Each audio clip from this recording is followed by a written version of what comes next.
Hello from Bug Eye Guy, and this is really a very special car. I'm just trying to figure out how to best explain what's special about this one, and maybe it will be completely apparent from this video.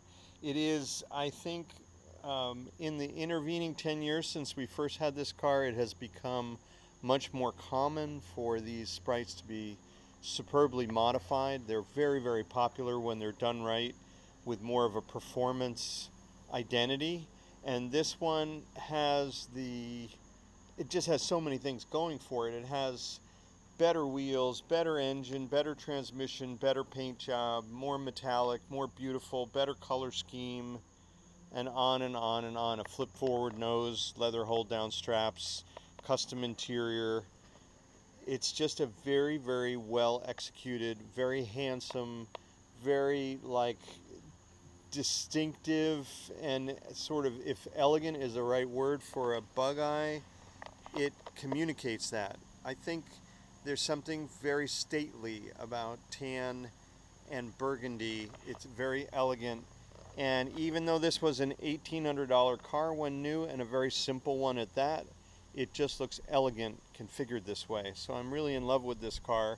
When we had it 10 years ago, it had this, I mentioned this in a couple times, so I apologize if it's a repeat, but we had a black cockpit trim, and back then, 10 years ago, it was much more unusual perhaps, or there was a stronger market for authentic and accurate Bug Eyes 10 years ago. Now in these 10 years, people want to be more competitive with the world of automobiles as they currently exist, so faster and better performance and more reliable is all much more important.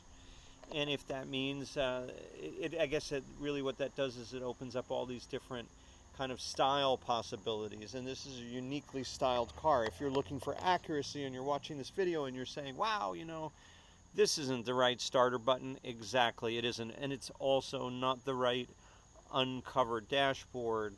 It's not a factory color, it's not a factory seat design, so all of these things are not stock, but it is still absolutely a very special Austin Healey Bug Eye Sprite, and a 1958 one at that. So we have this very gorgeous car for sale now, and I wanted to share it with you today.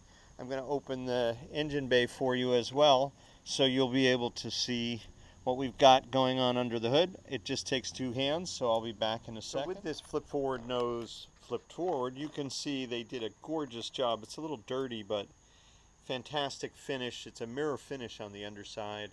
It's all beautifully redone under here, and it's reinforced along this flange here is all another way to reinforce the mounts for the flip forward nose. We've been putting X braces in. This is another very beautiful way to do it, to add some rigidity to the front of the nose so that it's not quite as wiggly and it tends to stay put and it's easier to fit.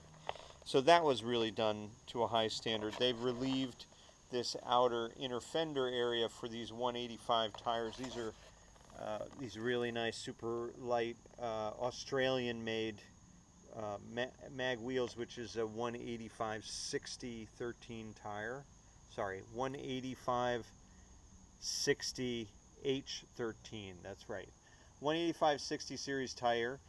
So you have more rubber on the road than what we normally see, and a lot more grip and better braking and better performance. This is a 58 car, so that's kind of cool.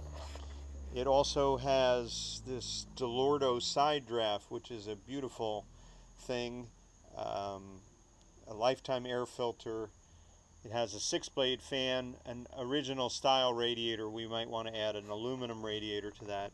You see the 5-speed Datsun adapter plate, and breakerless ignition, spin-on oil filter, recent front shocks, good rack boots for the steering racks, and yeah, the rack boots on each side are often perish, so the steering rack is often vulnerable to that failure, and so that's nice to see that addressed. This is that starter solenoid that's non-stock, hence the button on the dash. It could be changed back to a pull starter if that's something that you really liked, if you didn't want the button on there. And we also have the wipers. They're just not installed at the moment. Let's make sure those are working. No. no, they're not working because there is no wiper motor. So even that's why there were no wipers. We're going to put those on there so it looks right. And if you want a wiper motor, we'll have to run the cable through here and install windshield wipers. But it hasn't needed them for the last 10 years. And that'll be up to the new owner. Another thing is that it hasn't had a heater, but a heater can be added. This is being used as a blanking plate, and I think we can do a nicer job with a custom blanking plate if the new owner would like. But anyway, you know, those are the little things we can do to make this car even better. But as it sits right now, it's a very special car. I'm really happy with the way that we've upgraded this tan trim. It just really helps make it look that more special. Same with the wood steering wheel. And that is Candy that we have here for sale at Bug Eye Guy. Thank you for coming for a visit with me today.